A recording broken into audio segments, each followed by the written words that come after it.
The following night, the same thing, but now it's looking down at me from next to my bed. And again, I ran, fleeing.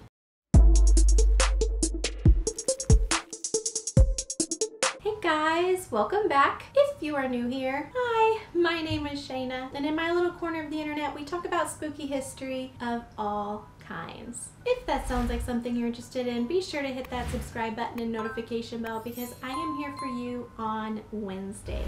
Last week we talked about the missing Malaysian flight MH370. If you missed it, I'll be sure to link it up here for you. Now today's video, I'm going to be reading two really good Reddit stories that I found. The second one's my favorite, so I'm going to read that last. I'm really excited to read these to you. I read them the other day and I was like, oh, I have to read them to you guys.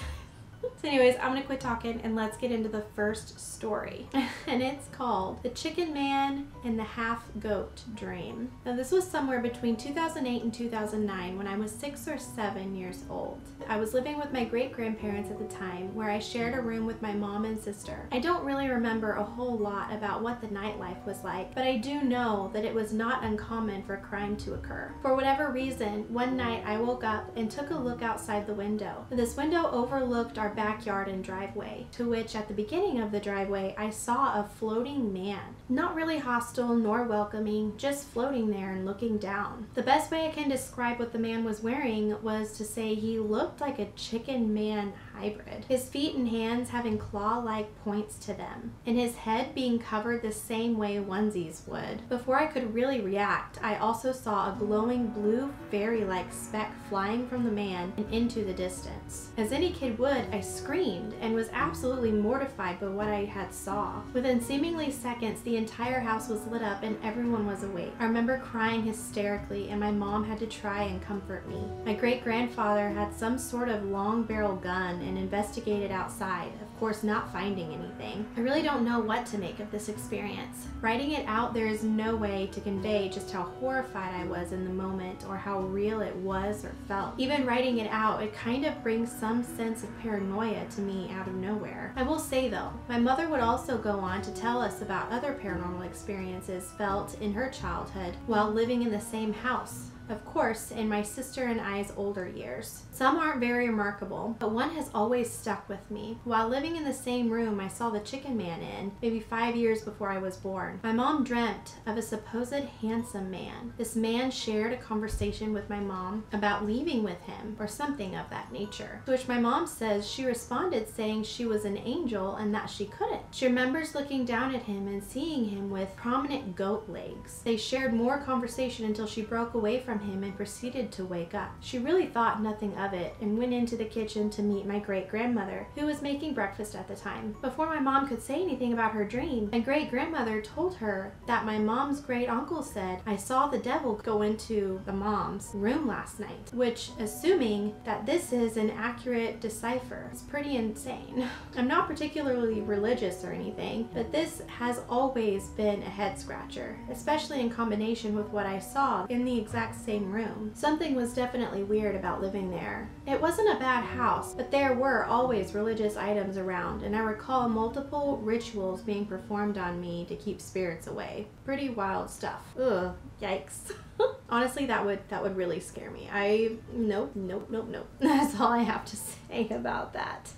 Here was my favorite. This one's really creepy, and it's called One of the First Times I Was Scared by Something Paranormal. So this was one of the first times I ever was truly scared by something paranormal. I was 14 at the time. As of posting this, I am now 25 years old, and my father and I had just started buying guns as I took interest in shooting. We got an M44 Mosin Nagant, I'm not sure how to pronounce that. But it was made in 1953 in Poland. For those who don't know much about old guns, the Mosin Nagant is the battle rifle of Russia from pre-World War I to the end of World War II, and the M44 designation is for a shortened rifle version with the bayonet that can be folded out. So we had the rifle for a while. I had shot it and everything before this event occurred. I had researched the marks of the rifle, which is why I knew where it was made and all the little details details of the gun. Me being a curious history lover, I love learning anything I can about items I have. It was months since getting it. The initial thrill of getting the gun had long since worn off. So really then, other than hoping to go shooting sometime soon, it was not on my mind when I went to bed. The reason I mention this is that it's not assumed that I am just overly imaginative and after getting an old military gun, I just imagined all of this. Anyway, the rifle was at this point the only real gun we had besides our few 22 caliber rifles for plinking, and they were stored in my closet. So anyway, for the actual experience, I went to bed. It was during the break, so no school, which is great because what unfolded, I didn't sleep much. I was asleep when I woke up in the middle of the night at 2 a.m. for no reason. I looked to my closet near my bed and the door was open, which it was never this open normally, though I never really shut the door. When looking into the closet, it was like I saw something. I walked literally into the closet that was not my closet. I can only describe it as if I was transported by the closet to a different place, which was also nighttime, and I can see ahead of me what seems to be a watchtower. I was too in a watchtower. A fence was near the watchtowers and then another further away from it. I am alerted to a figure moving near the fence, and I raised my Mosin Nagant and fired a round off, which caused a horrible scream, chambered the next round, and fired again, which ceased the memory. I'm standing in my closet now, truly my closet. Nothing happened really in this change. It's like having some hologram disappear and reveal my real surroundings or something. The feeling though is as if I was pulled back though. It's hard to describe. With this, I left my closet and sat down on my bed wondering what really happened. But I did end up falling back to sleep the next morning. I woke up early at 8 a.m. or so, which is abnormal for me as I am more of a 10 a.m. person. Don't judge, I am not a morning person unless I must be.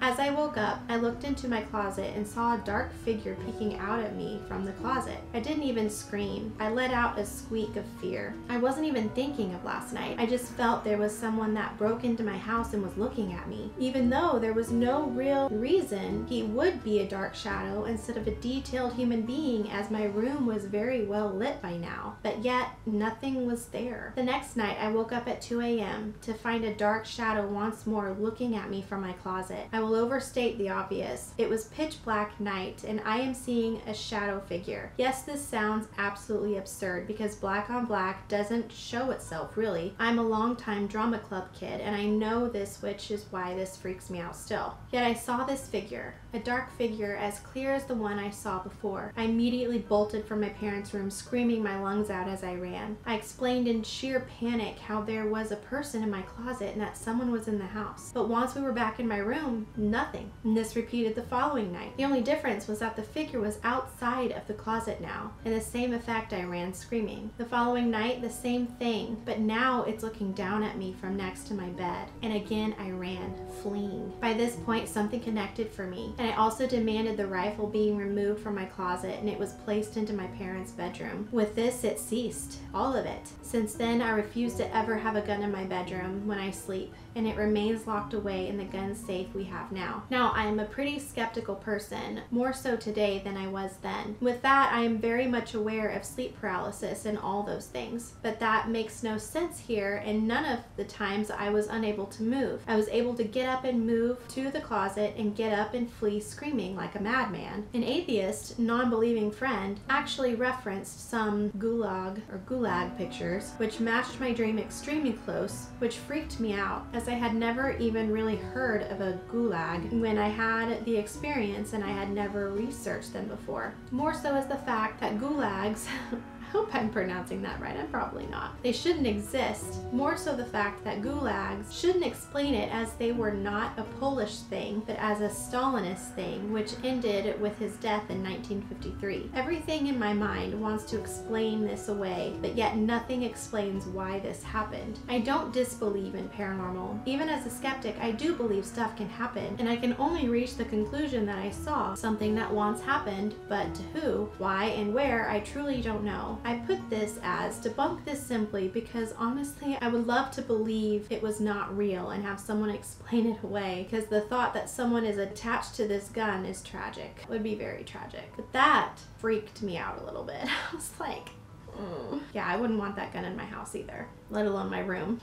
But that's it for me today, guys. I hope you enjoyed these 2 stories. I'm kind of every now and then making an easier video for me because I am working up for the Halloween week and I've got a lot of editing and videos to make. So this does kind of make it a little easier on me, but I'm hoping you're enjoying these stories because I enjoy reading them and reading them to you guys. I hope you guys have a great rest of your day, and if you do enjoy my content, don't forget to give me a like, subscribe, and hit that notification bell because I upload every Wednesday at 10 a.m. and I will see you all next week. Bye!